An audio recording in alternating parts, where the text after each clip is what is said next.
എൻ്റെ കൂട്ടുകാർ എല്ലാവർക്കും എൻ്റെ ഒരു പുതിയ വീഡിയോയിലേക്ക് സ്വാഗതം. ഇന്ന് നമുക്ക് ഈസി ആയിട്ട് എങ്ങനെ ഒരു മാങ്ങാച്ചാർ തയ്യാറാക്കാമെന്ന് നോക്കിയാലോ. അതിനായിട്ട് ദശകട്ടിയുള്ള മാങ്ങയാണ് ഞാൻ ഇവിടെ എടുത്തിട്ടുള്ളത്. ആ മാങ്ങയുടെ തൊലിയൊക്കെ ഒന്ന് ചെത്തി വൃത്തിയാക്കിയതിന് ശേഷം കഴുകി അത് വെക്കുക. അതിൻ്റെ വെള്ളമെല്ലാം ഊറിക്കഴിയുമ്പോൾ നമ്മൾ നന്നായിട്ട് കനം കുറച്ച് അരിഞ്ഞ് വെക്കുക.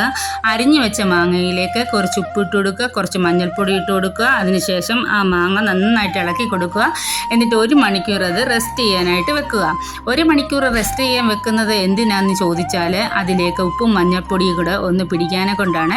അതിനുശേഷം നമ്മൾ ഇതിന് എന്തെല്ലാം സാധനങ്ങൾ ചേർക്കാമെന്ന് നോക്കാം. ഇഞ്ചി, വെളുത്തുള്ളി, പച്ചമുളക്, കറിവേപ്പില. ഇഞ്ചിയും വെളുത്തുള്ളിയും കൂടെ ഞാനൊന്ന് ചതച്ച് മാറ്റി വെക്കുകയാണ്. അതിനുശേഷം ഒരു പാൻ അടുപ്പിലോട്ട് വെക്കുക. അതിലേക്ക് കുറച്ച് കടുക് ഇട്ട് കൊടുക്കുക, കുറച്ച് ഉലുവ ഇട്ട് കൊടുക്കുക. എന്നിട്ട് നന്നായിട്ടൊന്ന് ഇളക്കി കൊടുക്കുക. ഇത് ചൂടായി വരുമ്പോൾ നന്നായിട്ട് കടുക് പൊട്ടും. ആ സമയത്ത് നമ്മൾ തീ ഓഫ് ചെയ്ത് മാറ്റി വെക്കുക. ആ കടുകും ഉലുവയും കൂടെ നമ്മളൊന്ന് മിക്സിയുടെ ജാറിലിട്ട് പൊടിച്ച് മാറ്റി വെക്കുക. അതിനുശേഷം പാൻ അടുപ്പിലോട്ട് വെക്കുക. കുറച്ച് നല്ലെണ്ണ ഒഴിച്ച് കൊടുക്കുക. ഞാനിവിടെ നല്ലെണ്ണയാണ് ഒഴിക്കുന്നത്. നിങ്ങൾക്ക് കടുകെണ്ണയോ വെളിച്ചെണ്ണയോ ഏതൊരു എണ്ണയാലും കുഴപ്പമില്ല.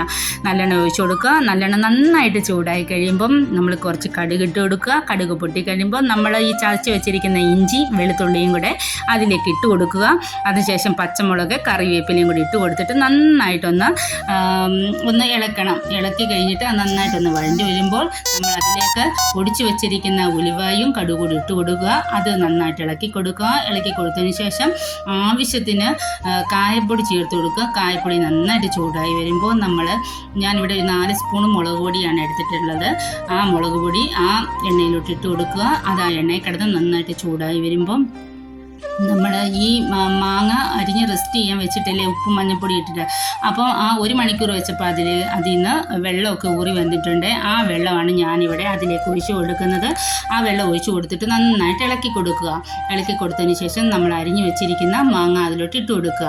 അതിനുശേഷം അത് ഈ അരപ്പും മാങ്ങയെല്ലാം കൂടെ നന്നായിട്ട് മിക്സ് ആവണം. നന്നായിട്ട് മിക്സ് ആയതിനു ശേഷം നമ്മൾ ഉപ്പുണ്ടോ എന്ന് ടേസ്റ്റ് ചെയ്ത് നോക്കുക. ഉപ്പില്ലെങ്കിൽ കുറച്ച് ഉപ്പ് ഇട്ട് കൊടുത്തിട്ട് നന്നായിട്ടത് ഇളക്കി കൊടുക്കുക. നന്നായിട്ട് ഇളക്കി കൊടുത്തതിന് ശേഷം നമ്മൾ ഉപ്പൊക്കെ ഉണ്ടെങ്കിൽ തീ ഓഫ് ചെയ്യുക. നമ്മൾ തീ ഓഫ് ചെയ്തിട്ട് വേണം മാങ്ങ ഇട്ട് കൊടുക്കാൻ, ഇല്ലെങ്കിൽ മാങ്ങ അവിഞ്ഞു പോകാൻ ചാൻസ് ഉണ്ട്. അതുകൊണ്ട് തീ ഓഫ് ചെയ്യുക.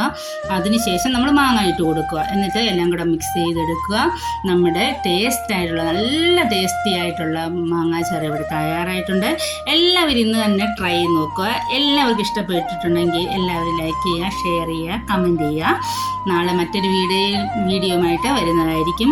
അപ്പോൾ എല്ലാവർക്കും ടാറ്റ bye bye. Okay, see U.